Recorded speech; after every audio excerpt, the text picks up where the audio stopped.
Okay. On Friday, when we got off the air, the good senator from Mississippi, Thad Cochran, said he is going to run.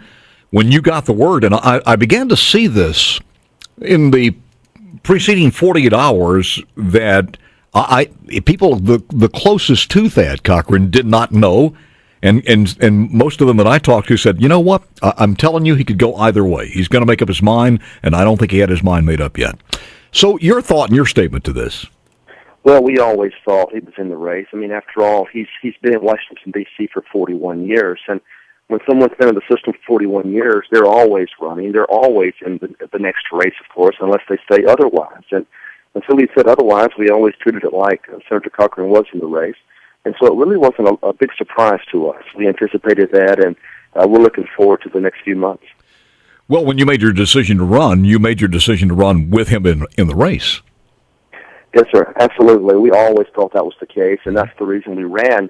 This is the conversation the state of Mississippi needs to have. This is the conversation the Republican Party needs to have and the conservative movement needs to have. And this is something that we feel very strongly about. We're very principled. We're very conservative. We're constitutionalists first and foremost, and likewise, we have every intention to finally and fully balance that budget in Washington, D.C. Yeah. So this is a discussion we need to have with the people, and we're looking forward to it, Paul. It's a great day in Mississippi. Does it change your campaign at all from here on out, now knowing that he will and you have a primary a battle on your hands? No, it doesn't. It doesn't. The idea is that we recognize what his voting record has been. We know his voting record is not a conservative voting record, and we have the ability now, we believe, to point it out to the people of the state and to have a discussion on that record. Mm-hmm. We're going to be polite. We're going to be gentlemen about it. We're not going to run a nasty campaign at all, and we hope that they do not as well.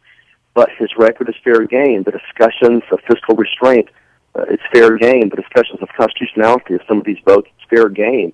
And likewise, the idea of term limits, it's fair game.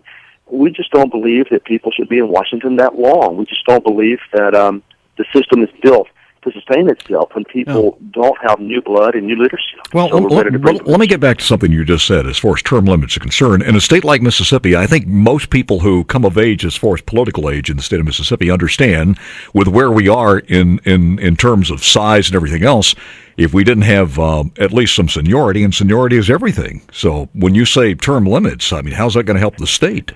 Well, it's interesting because the question is premised on the understanding that the federal money will always be there. But, Paul, we have a $17 trillion federal debt right now.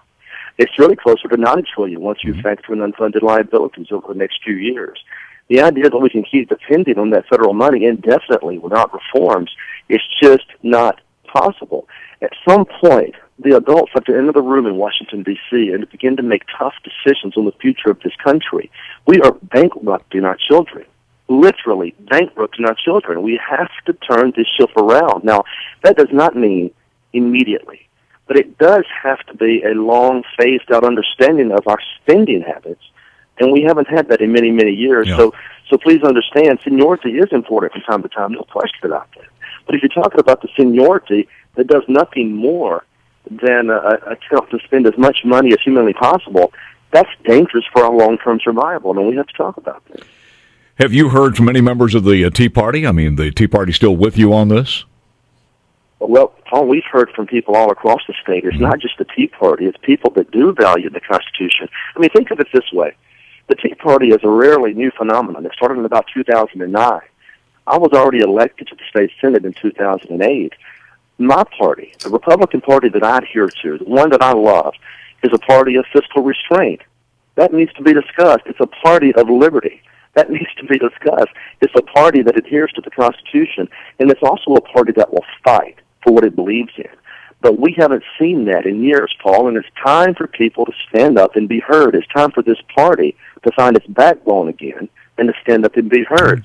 And that's my party. And yes, to answer your question, the Tea Party, the Republican Party, and the average Mississippians from all over the state are in support of those principles. What did you think about that poll that came out, the public policy poll? The poll's accurate. The poll's accurate. There's no question in my mind about it. It doesn't matter where we go, from Tupelo all the way down to Pascagoula. We're hearing the same things from people in Mississippi. Mm-hmm. They won't change in Washington, D.C. They're tired of the backroom deals. They're tired of the party bosses. They're tired of being told how to behave and how to vote by a government.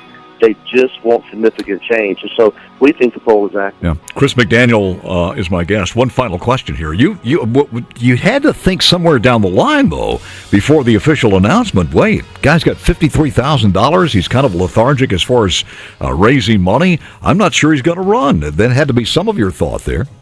Well, he'll raise as much money as he needs to. And Washington, D.C., the establishment and the insiders and the lobbyists will make sure that he has more than enough money to run a very aggressive race. This is a fight between the people of Mississippi and the establishment in Washington, D.C. We'll get back with you. Chris, thank you, man. Appreciate it very, very much. Merry Christmas to you. Merry Christmas, Paul. Thank you. You got it. Chris McDaniel, state senator, running for U.S. Senator against Thad Cochran in the primary.